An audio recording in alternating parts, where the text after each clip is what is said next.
nggak akan diterima. Ya, ini karakter orang-orangnya. Dan Allah Subhanahu wa Ta'ala seakan-akan ingin memberi pesan kepada kita bahwa kalbu orang-orang yang di dalamnya ada kibr ini itu seperti terkunci. Cuma bedanya kuncian ini beda dengan khatama. Kalau khatama udah dikunci mati. Khatamallahu ala qulubihim, itu ke orang kafir. Allah khatam. Khatam itu udah ditutup, udah selesai. Tapi kalau ini dengan lafaz taba'a. Taba'a yatbi'u, kadzalika yatbi'u Allahu ala kulli qalbin mutakabbirin jabbar. Kulli qalbi mutakabbirin jabbar, ya. Ini surat Ghafir ayat 35. Kadzalika yatba'u Allahu ala kulli qalbi mutakabbirin jabbar. Demikianlah Allah menutup. Nah, belum dikunci. Ditutup. Ini kadang-kadang terjemahannya agak mirip-mirip. Enggak boleh sama. Karena orang sombong ini masih ada harapan untuk sembuh. Jangankan itu, iblis pun kadang masih sadar, Pak. Pernah dapat riwayat iblis sadar nggak? Iblis datang ke Nabi Musa. Apa kata iblis? Musa, ngomong-ngomong, kalau tobat bisa nggak nih? Masih bisa nggak gitu? Jadi dia masih ada, dalam hatinya tuh masih ada gejolak pengen baik iblis itu. Karena dulu kan dia seorang malaikat, tapi malaikat dari api, bukan malaikat dari cahaya. Apa kata Musa? Nabi Musa alaihissalam, bisa dong, kenapa nggak bisa? Gimana caranya? Maka Nabi Musa mengatakan, tuh kuburan Nabi Adam, kamu sujud kepadanya. Kira-kira gimana, Pak? Hidup aja dia nggak mau kan? Persis sama begitu. Musa, dia hidup pun aku tidak mau sujud, apalagi dia sudah berbau tanah. Hadis ini ada dalam Sahih Bukhari, cerita ini. Artinya Nabi Musa jaraknya dengan Nabi Adam kan jauh, tapi Allah kalau mengangkat seorang nabi itu diberikan rahasia-rahasia untuk mengenal di mana kuburan nabi-nabi terdahulu. Kan jangan heran, Pak, wali-wali tertentu zaman sekarang itu bisa tahu ini ada kuburan wali nih gitu. Sama dulu, kalau dulu nabi.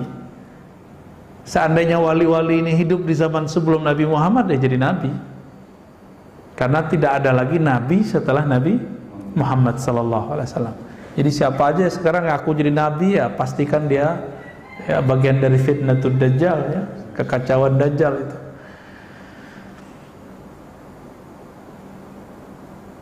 Dan dalam surat Ghafir ayat 60 itu ada ancaman, innal ladzina istakbiruna an ibadati. Sesungguhnya orang-orang yang masih merasa sombong, merasa besar sehingga dia tidak mau menyembahku, mengenalku, sayadkhuluna jahannama dakhirin.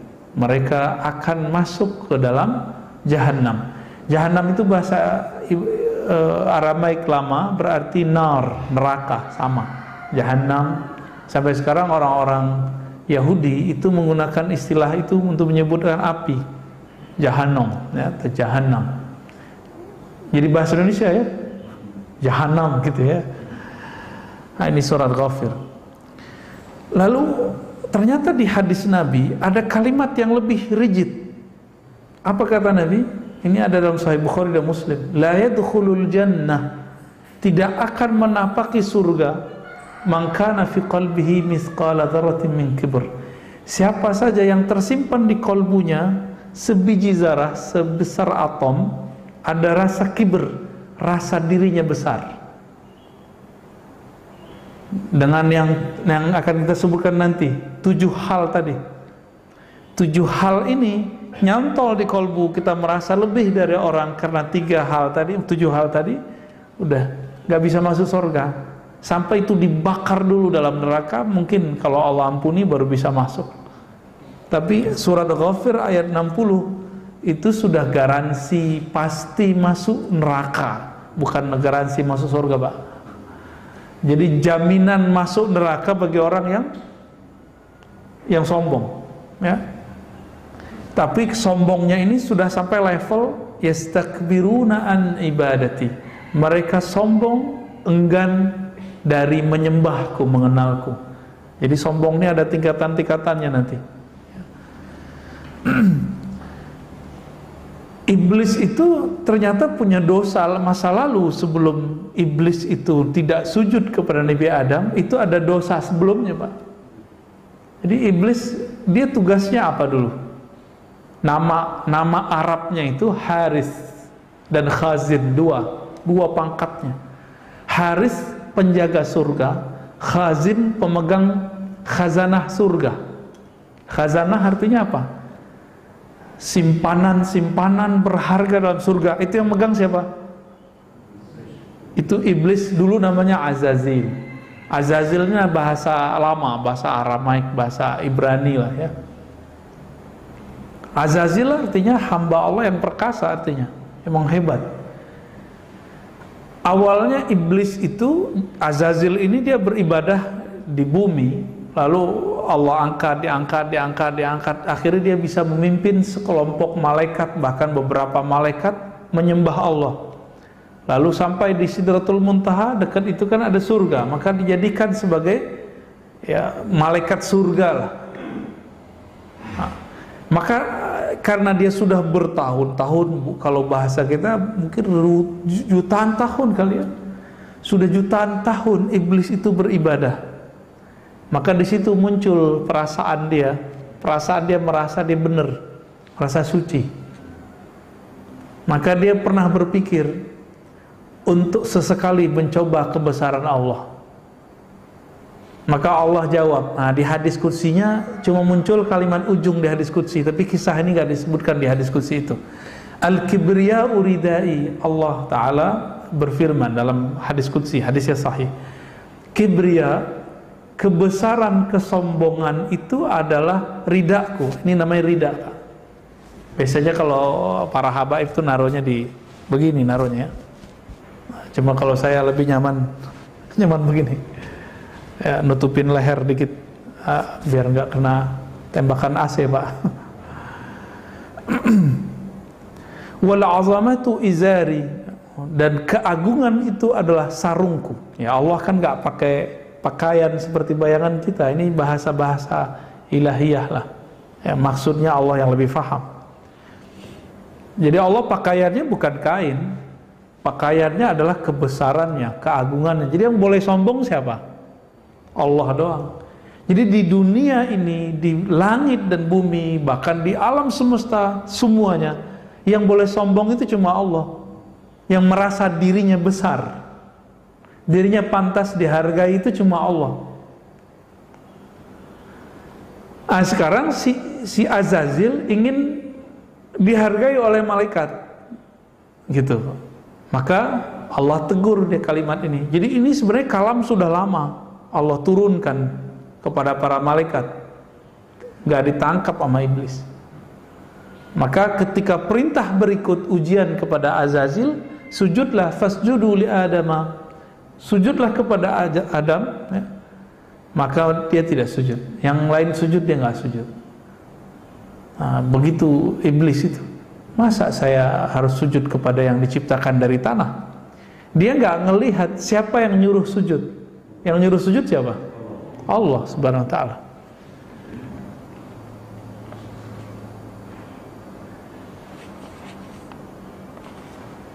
Maka dulu Nabi melarang keras orang yang sarungnya di bawah mata kaki, Pak.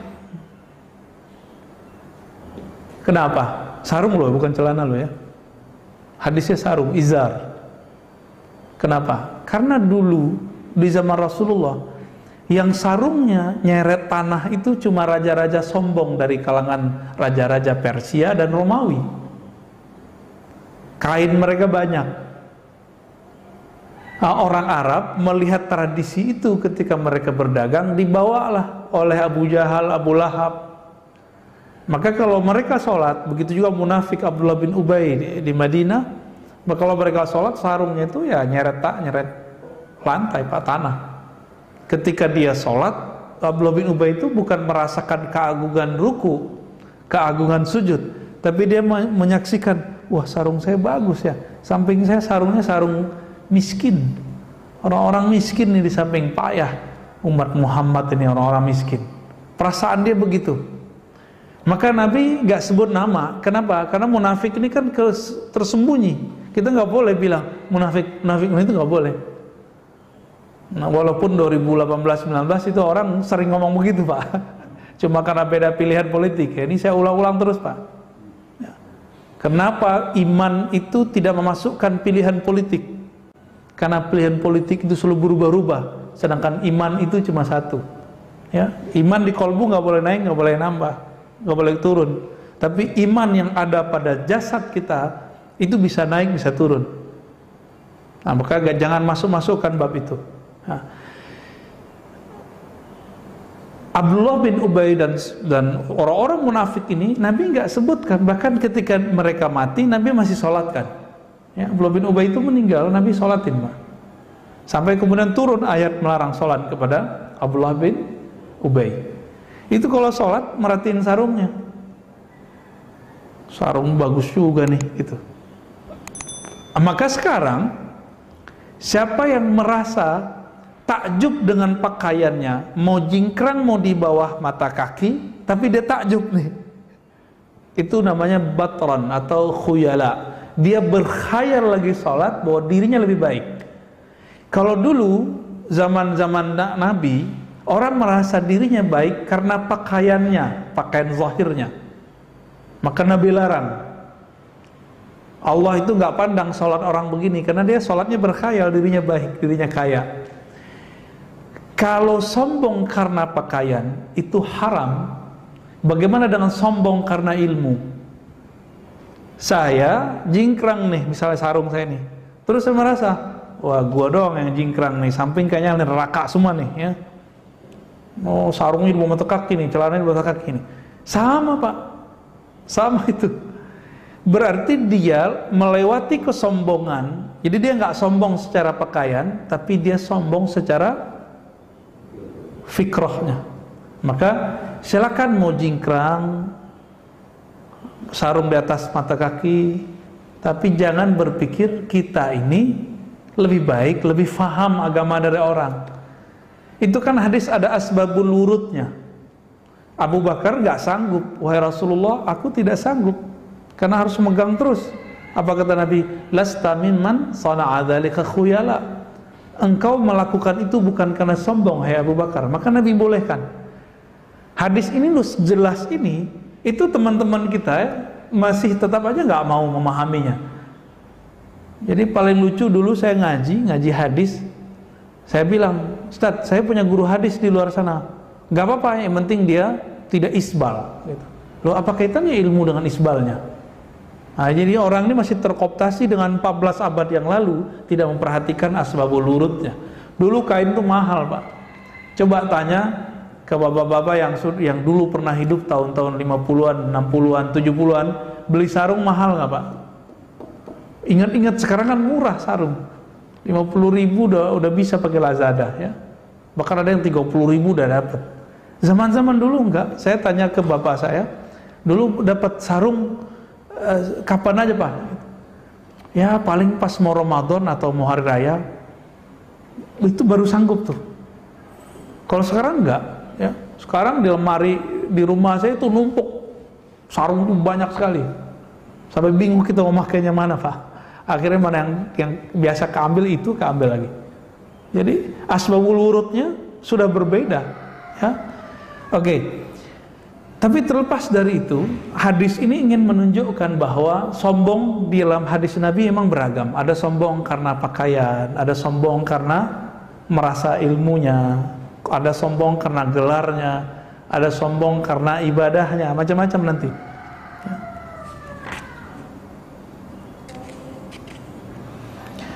Dan apa yang bikin saya kaget di kitab ini, jadi beliau menyebutkan hakikatul kibri wa afatuh, hakikat dari kesombongan itu dan aib yang terdapat di dalamnya.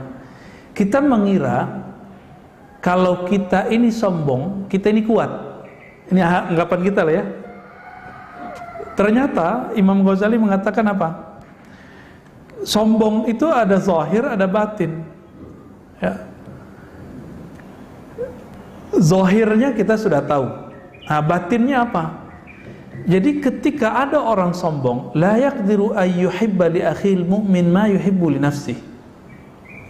Orang sombong itu walaupun zahirnya dia terlihat kuat, batinnya sebenarnya dia lemah. Kenapa?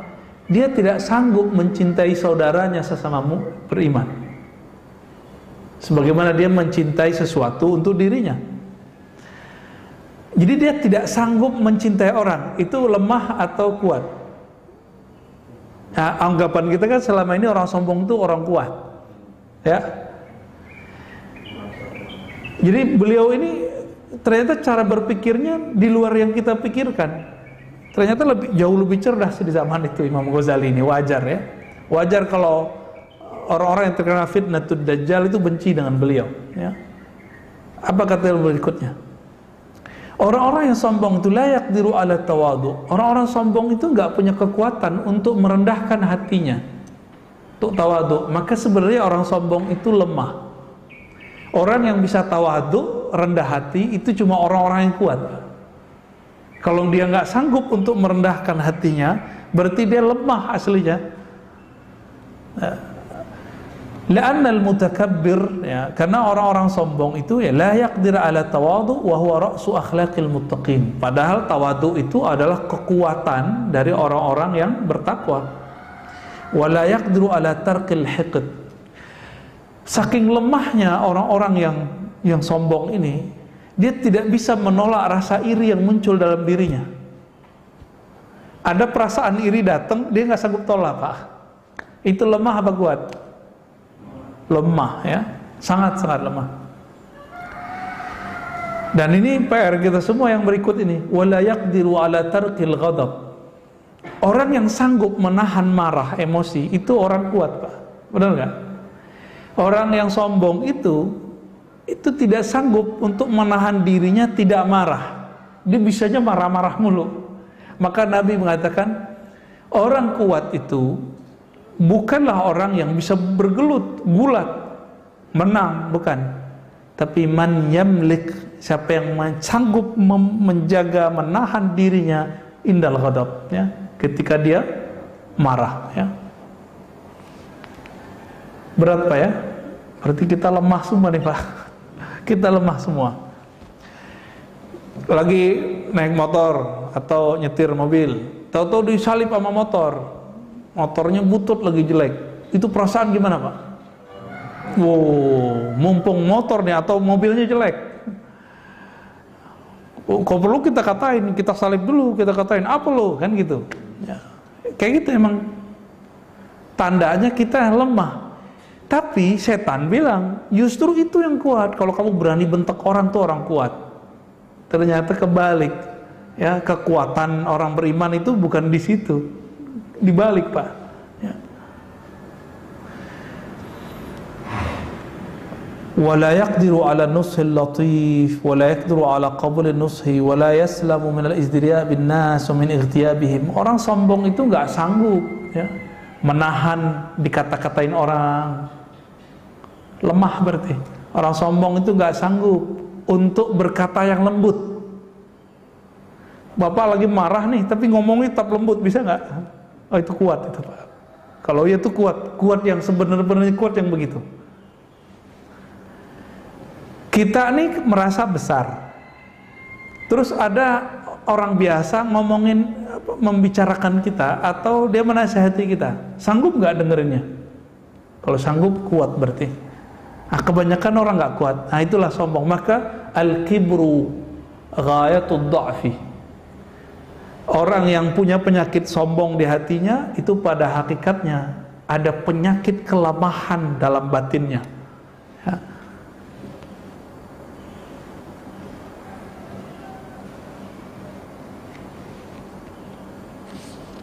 Ini sangat banyak pembahasannya. Kita langsung loncat ke fasal berikutnya. Apa kata beliau? Yang membuat orang bisa sombong itu ada diniyun wa dunyawiyun. Ada perkara agama, ada perkara duniawi. Perkara agama dua aja, berilmu sama beramal. Itu perkara agama. Benar gak Pak?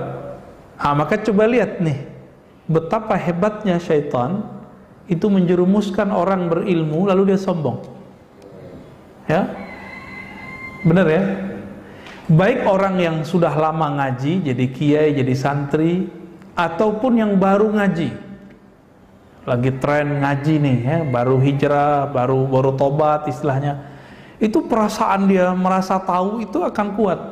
Nah kita kalau ngelihat orang begitu, nggak usah dilayani Pak debat, biasa aja. Saya ditantang sama anak STM sering Pak, ya. Apa lo, Ustadz apaan lo gitu ya. Saya nih tamatan umum, saya berani nantang ente debat. Ya kita nggak usah hadapin yang gitu-gitu. Kalau kita kuat, ya kita doain aja. Kita berdoa untuk diri kita sendiri, selamat, dan untuk dia juga. Itu lagi proses hijrah itu, proses lagi ngaji. Kita kan dulu begitu juga. Ya, sama 11-12 sama dia. Banyak Pak yang begitu. Ya. Mau langsung ketemu saya, mau lihat sosmed itu banyak yang gitu begitu. Ya, mau layani Pak gitu-gitu. Kalau kita layani yang begitu, itu tanda kita kuat atau tanda kita lemah? Lemah, buang-buang waktu lagi kan. Ada yang amal. Jadi orang-orang yang beragama itu ilmunya. Nah, kalau kiai itu di situ, orang baru ngaji itu di situ, ya. Kemudian yang kedua amal. Maka mohon maaf nih gelar-gelar Pak Haji itu bisa bikin sombong loh Pak. Hati-hati Pak. Ya, kalau bisa di skip aja tuh gelar. Nggak usah lah pakai gelar-gelar gitu.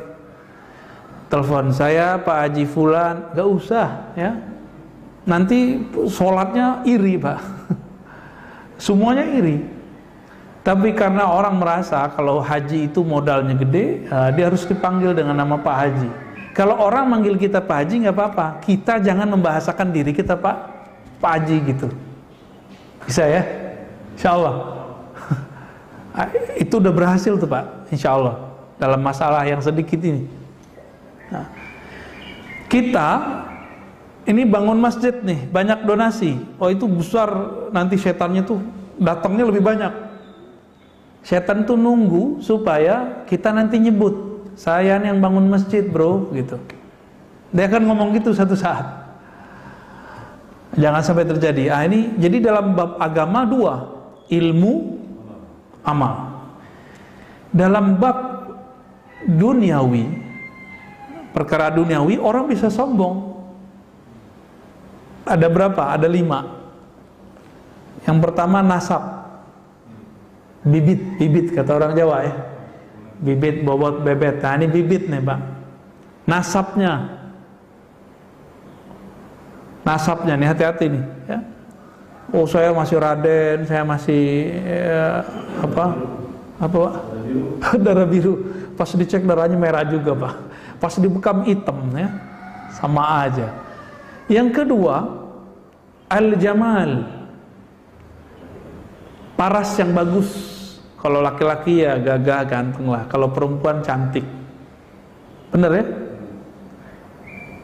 Kenapa public figure itu mau melakukan berbagai treatment untuk wajahnya, mau laki perempuan sama?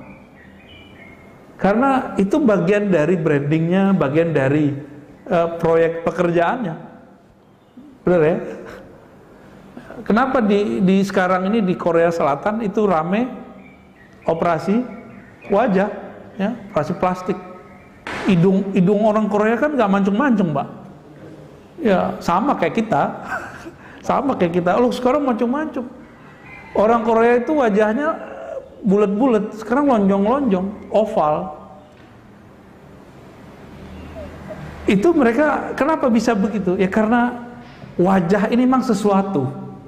Nabi Yusuf itu dalam riwayatnya disebutkan beliau itu pernah bercermin dan mengagumi wajahnya. Ini kalau dijual berapa nih gitu Pak?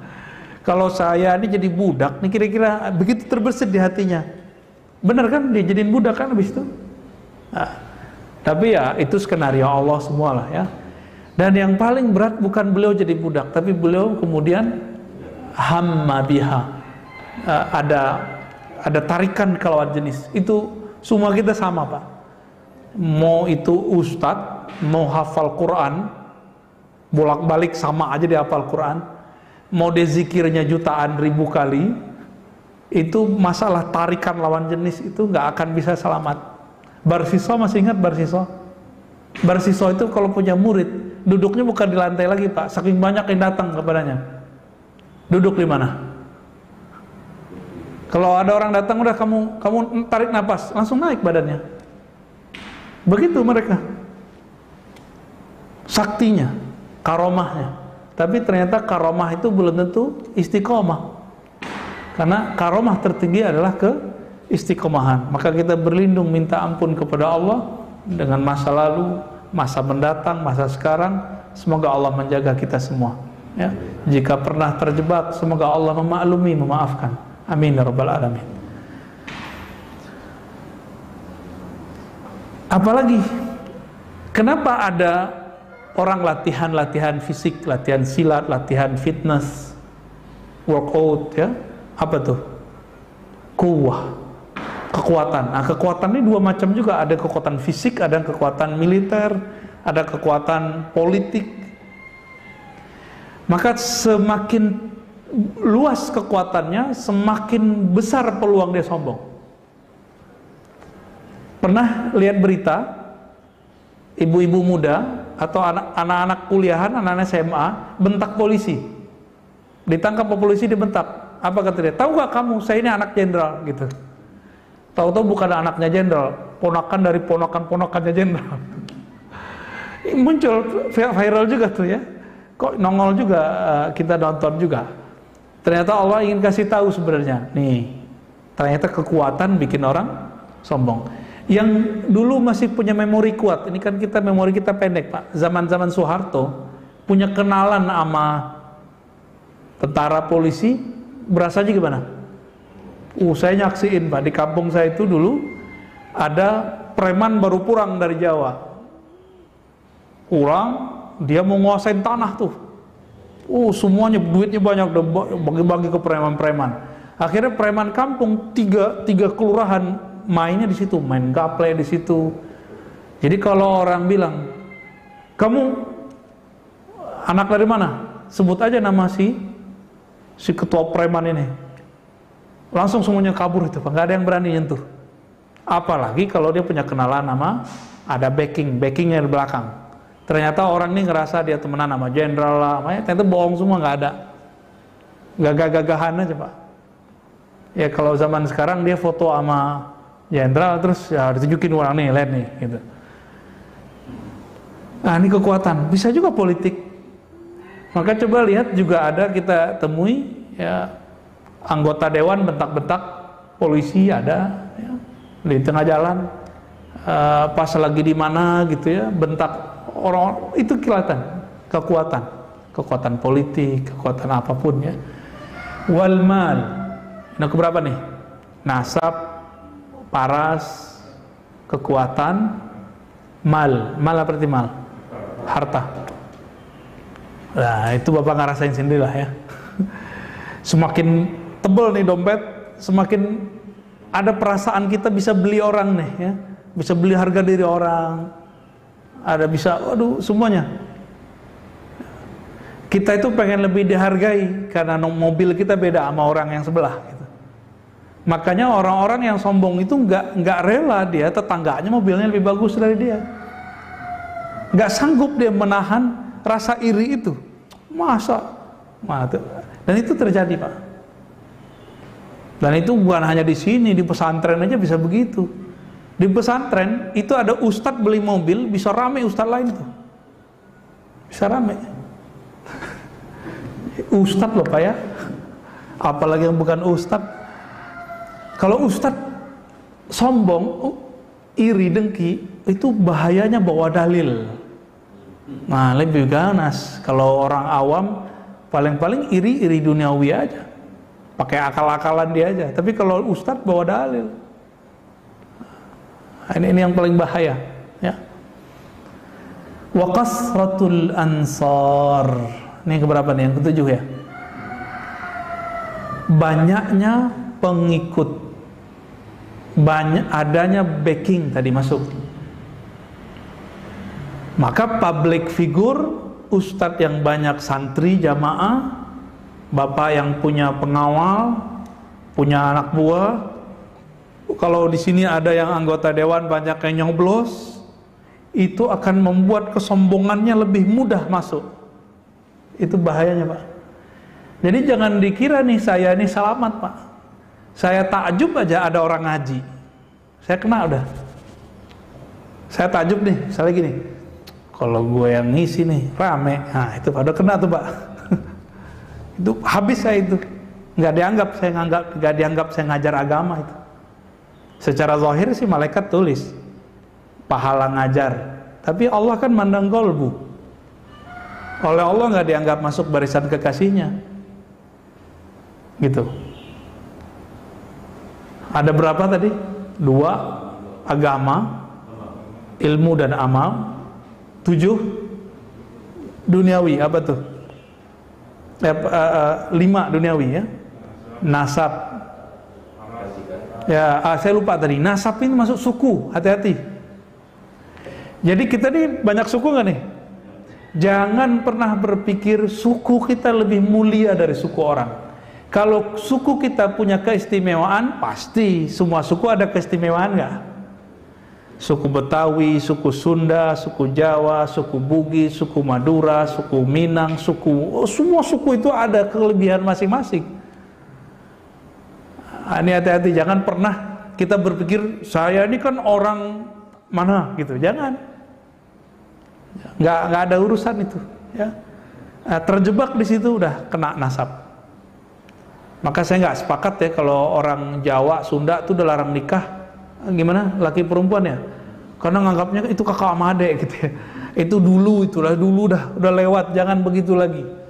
Sama kalau di kampung-kampung tertentu nggak boleh orang suku ini nggak boleh nikah sama suku di luar.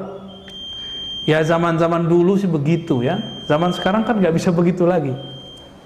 Nah, di bagian setelah ini beliau kemudian menyebutkan obatnya, ya, bagaimana cara ngobatin yang 5 tadi, 5 dunia dan 2 agama. Tapi tadi saya sudah sebutkan sebagian besar sebenarnya. Ya, intinya sederhana. Orang yang punya anugerah ilmu dan amal, maka seharusnya dia membaca surat Fatir, ya. Surat Fatir, surat 35 ayat 28. Innama yakhsyallaha min ibadihil ulama. Sesungguhnya yang takut kepada Allah itu hanyalah orang-orang berilmu. Maka ilmu mana yang dianggap ilmu mendekatkan diri kepada Allah, ini yang disebut orangnya intelek. Jadi dalam bahasa Al-Quran, orang alim itu bukan yang banyak gelarnya, bukan doktor, LCMA, SAG, doktorandes, teman-teman dulu doktorandes ya, doktoranda, enggak. Orang yang kalau nambah ilmu, dia tambah mengenal Allah, tambah takut kepada Allah, maka mereka lah yang disebut dengan ulama. Maka bapak ini walaupun tidak kuliah di kuliah UIN, IAIN, enggak nyantri, itu bisa jadi ulama batinnya. Bisa nggak jadi ulama? Bisa. Saya bisa nggak dicopot dari barisan ulama? Bisa, kalau saya merasa diri saya paling pinter. Saya merasa berilmu sedikit aja, Pak. Ini bahaya. Saya udah di ujung tanduk udah. Maka setiap kali selesai ngajar dan sebelum ngajar, saya itu minta ampun dan minta perlindungan dulu kepada Allah. Ya Allah, jangan sampai saya ngajar lalu ada perasaan merasa sesuatu. Makanya saya sebelum doa, sebelum ngajar, diam dulu nggak? Ya. Itu sebenarnya untuk mengkondisikan hati supaya tidak ada perasaan-perasaan itu. Sering muncul soalnya. Kalau saya ngaji agama, ya alhamdulillah kita belajar ilmu spiritual, itu sering terbersit. Saya yakin Bapak juga lebih parah juga tuh. Ya beda, mungkin beda sebabnya. Kalau saya sebabnya di ilmu, kalau Bapak mungkin sebabnya di kalau punya harta, pekerjaan, jabatan, nasab. Ya. Tapi yang sama kita semua nanti di bab bab amal. Nah, orang merasa dirinya beramal. Kita itu baru boleh berbangga dengan amal kalau yakin amalnya diterima. Siapa yang yakin amalnya diterima? Gak ada. Kadang nggak ada berarti nggak bisa dibanggain, Pak. Ya. Jadi pendek kata, beliau ingin mengajarkan kepada kita, jika kamu sudah mengetahui ada 7 diagnosa penyebab orang sombong, penyakit dalam kolbu bernama sombong, maka copotlah itu. Yang 2 dalam bab agama itu dibenerin. Anggap ilmu itu dari Allah. Anggap amal itu karena hadiah dari Allah. Kita kalau lagi ada orang azan kan kita baca hayya ala sholah, lalu kita baca apa? La haula wala quwwata illa billah. Ini kita juga sering ulang ya. Tiada daya dan upaya untuk sholat kecuali dengan izin Allah. Berarti saya bisa beramal karena Allah enggak? Bapak bisa bantu orang, bantu bikin masjid, itu harta dari siapa? Allah. Mau bangga? Cuma dipinjemin doang kok. Lewat nama kita, terus kita ngasih. Ini kita kasih ilustrasi. Saya nitip ke Bapak duit 1 M. Pak, tolong nanti kasihin ke masjid. Waktu megang duit itu merasa punya kita nggak? Kalau kita merasa ini punya saya loh, gitu. Sama kayak Bapak saya pinjamin mobil bagus, harga 3 M, dipinjem. Jalan ketemu temannya di kafe, bilang, "Woi, lu mobilnya bagus ya?" "Iya, nih mobil gue nih baru beli." Itu orang tahu diri nggak tuh? Nggak tahu diri. Maka orang sombong itu nggak tahu diri. Dia dititipin, terus merasa dirinya berhak, nggak tahu diri. Ya, itulah hakikatnya iblis.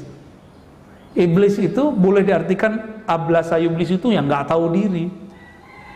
Ya, kesel banget tuh iblis kita kata-katain gitu ya. Nauzubillah min dzalik. Maka iblis ketika meminta kepada Allah, "Ya Rabb, izinkan aku panjang umur di bumi, dan dengan kemuliaanmu aku akan sesatkan mereka." Dengan apa yang menyesatkan? Jurus pertamanya adalah bab kibir, sombong. Karena Syekhul Mutakabbirin, gurunya orang sombong itu adalah iblis. Ya, jadi siapa yang sombong nanti dia bukan di belakang barisan Nabi, belakang barisan iblis. Nauzubillah min dzalik. Mau dia kiai, mau dia ustadz, mau dia doktor, profesor, mau kata orang dia wali, 1000 karomah, merasa dirinya sedikit aja ada perasaan benar, merasa dirinya paling benar. Hati-hati. Saya melihat hari ini banyak orang-orang mengajarkan kita itu beragama kayaknya paling benar, berpolitik kayaknya paling benar, berharokah punya pergerakan kayaknya paling benar. Ini mulai bahaya. Zahirnya kayaknya soleh, batinnya sebenarnya temenan dengan iblis. Nauzubillah min dzalik. Saya rasa cukup ya. Ya, udah ketahuan diagnosanya, tinggal dibersihin. Tinggal diapalin. Tadi ilmu, amal. Kalau duniawi, nasab, paras, kekuatan, harta, kasratul ansar, banyak follower, banyak temen, banyak backing. Nauzubillah min dzalik ya. Fadhal Pak, silakan. Udah kenyang katanya. Ya. Zaman sosmed ini kan, sosmed itu kan memfasilitasi kita untuk sombong, update status, followernya banyak. Jadi makin banyak fasilitator untuk menjadi sombong. Betul Pak. Jadi sekarang itu gampang jadi wali setan, gampang jadi waliullah. Jadi ini tips nih, kalau mau posting, baca auzubillah dulu ya. Auzubillah minasyaitonir rajim, baru posting Pak. Niatkan, ya Allah aku niat bukan karena apa-apa, tapi karena ingin tahaddus bin ni'mah misalnya, sharing tentang nikmat engkau, atau ingin berbagi kebaikan, atau ingin nge-save hikmah yang engkau turunkan supaya saya nggak lupa nih gitu. Jadi harus disugestikan ke dalam diri berkali-kali. Kalau enggak udah di private aja Pak IG-nya. Ya, ditutup dulu gitu. Nanti kalau udah beres lagi buka lagi begitu. Jadi emang sekarang zamannya zaman mengundang untuk arah sana kuat. Maka coba lihat public figure tertentu, artis tertentu, ketika dia menyinggung satu kelompok ketakutan, maka dia undanglah ustadz ini, ustadz itu supaya memperbaiki namanya. Ya nggak bisa.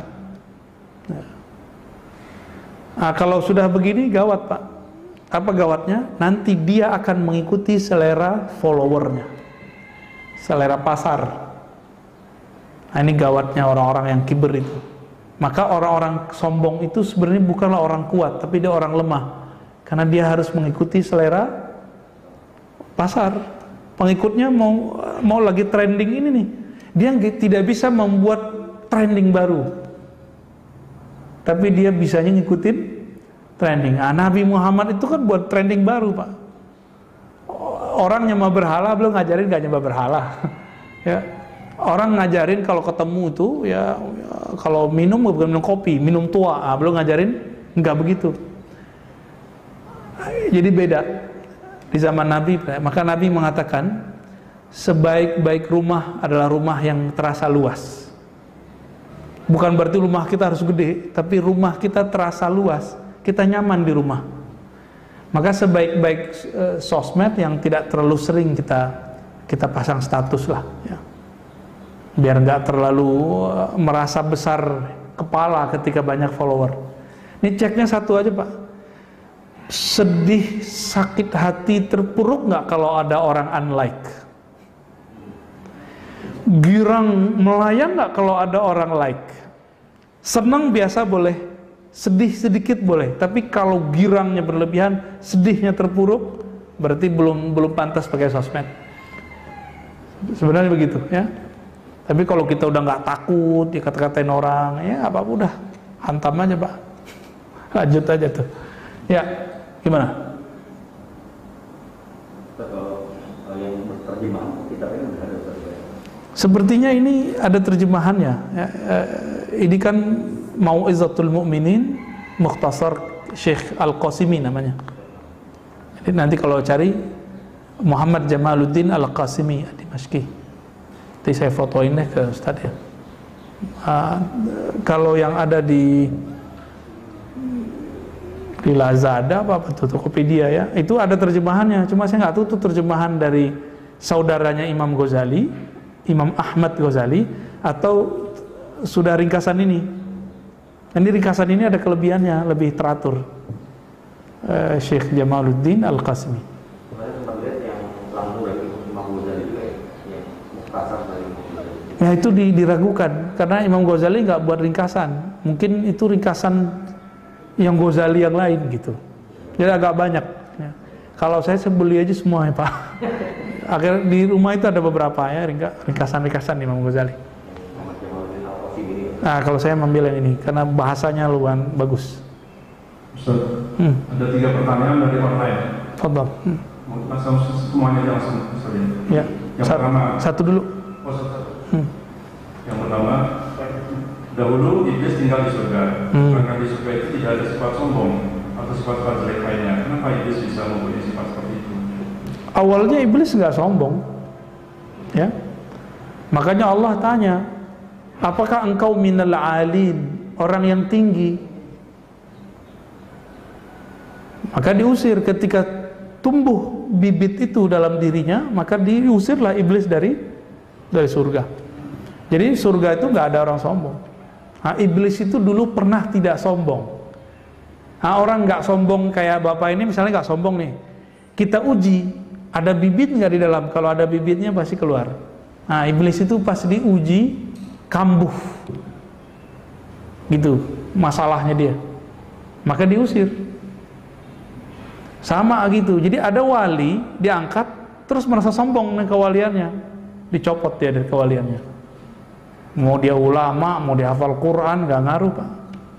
Jadi bisa begitu ya. Jadi ada namanya mantan wali. Nah itu dia contohnya iblis itu. Pertanyaan kedua, sombongnya seperti apa yang menyebabkan orang tidak masuk surga? Semua kesombongan. Sombong itu merasa diri besar, diri lebih baik, diri lebih soleh, lebih bagus nasab, lebih bagus paras muka, lebih kuat. Nah, itu lebih-lebih yang semua yang 7 itu. Cuma yang paling parah yang agama. Kenapa paling parah agama? Karena nanti tentara Dajjal di akhir zaman itu penyakit yang ada dalam dirinya adalah rasa sombong berilmu. Jadi jangan heran Pak, tentara Dajjal itu bukan zombie,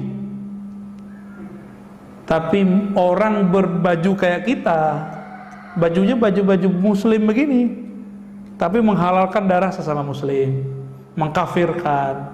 Kan bibit-bibit ini sekarang udah ada. Awal-awal bidah-bidahin dulu, ya, bidah. Lama-lama bilang apa? Ziarah kubur syirik, tawasul syirik.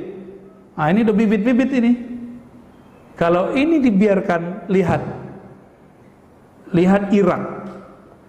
Irak udah hancur Pak sekarang. ISIS itu bibitnya tadi. Maka jangan pernah kasih ruang ajaran-ajaran ekstrem ini masuk ke masjid-masjid kita, ke madrasah-madrasah kita.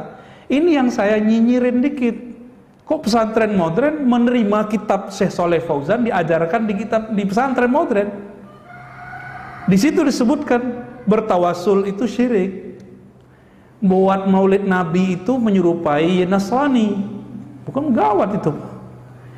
Jadi mereka ini nggak langsung mengkafirkan, tapi lafaz itu mengkafirkan nggak intinya? Ya, nggak langsung, tapi isinya ini mengkafirkan. Bertabarruk di kubur. Tabarruk di kubur itu diterjemahkan menyembah kubur. Loh, tabarruk di kubur itu seperti yang dilakukan kita kalau pergi ke Raudhah Nabi, terus kita ngucapin salam. Itu namanya tabarruk Pak.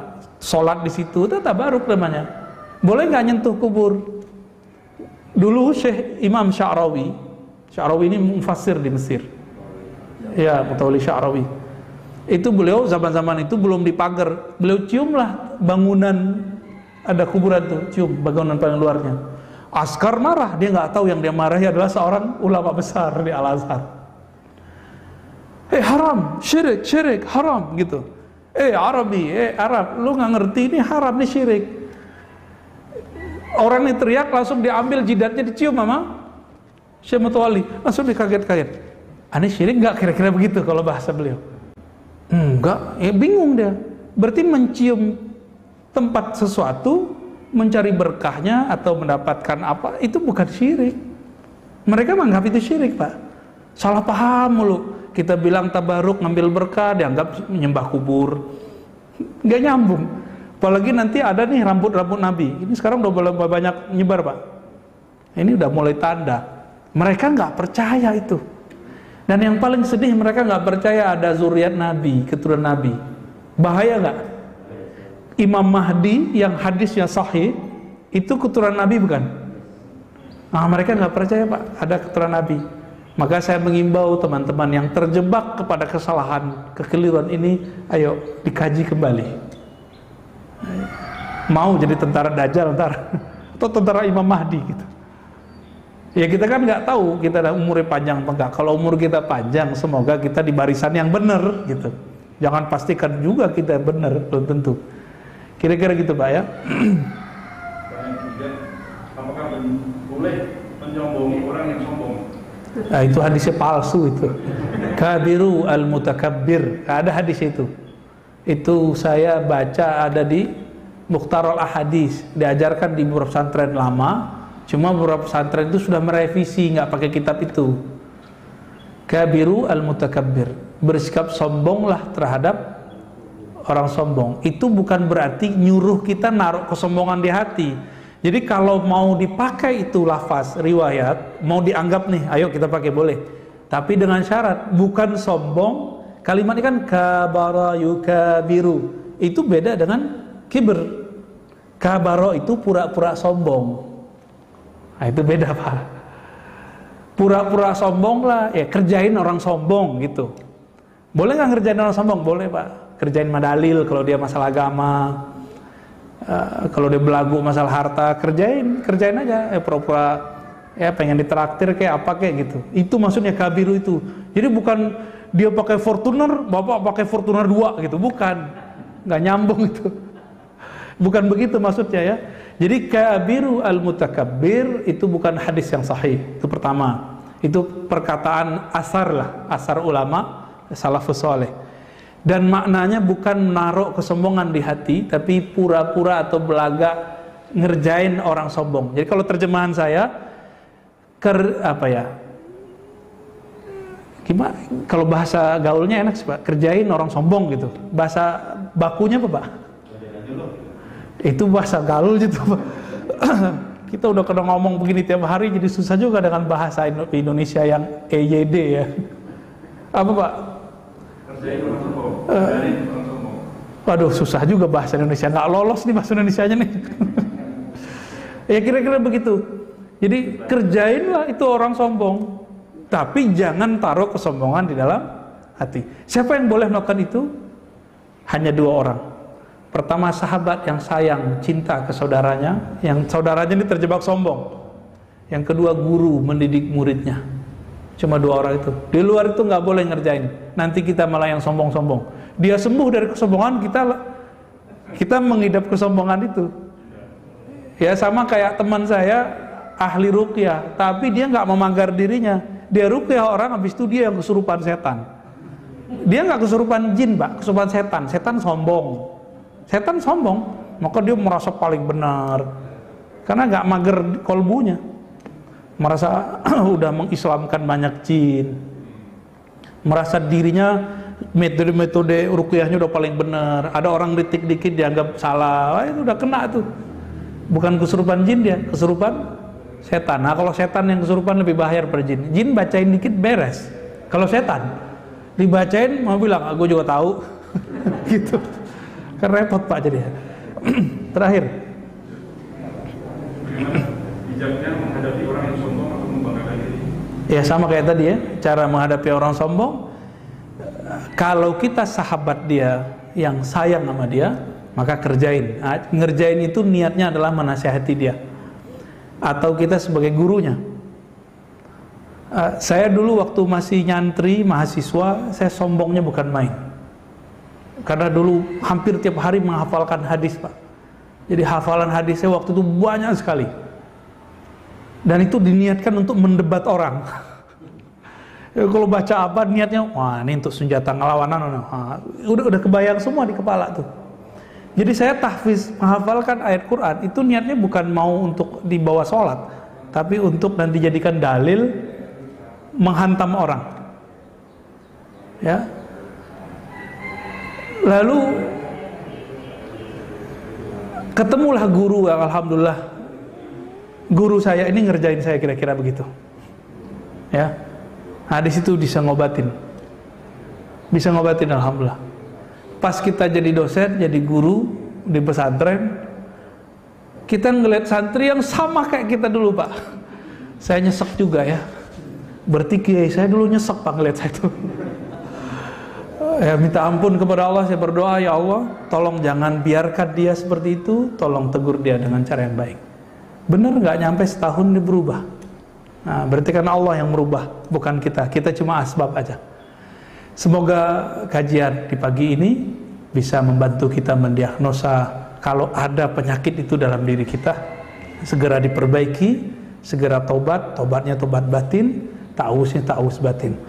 Semoga Allah menjaga keturunan kita, guru-guru kita, sahabat-sahabat kita dari penyakit ini. Amin ya rabbal alamin. Subhanakallahumma wa bihamdika asyhadu an la ilaha illa anta astaghfiruka wa atubu ilaik. Mohon maaf salah dan kurangnya. Assalamualaikum warahmatullahi wabarakatuh.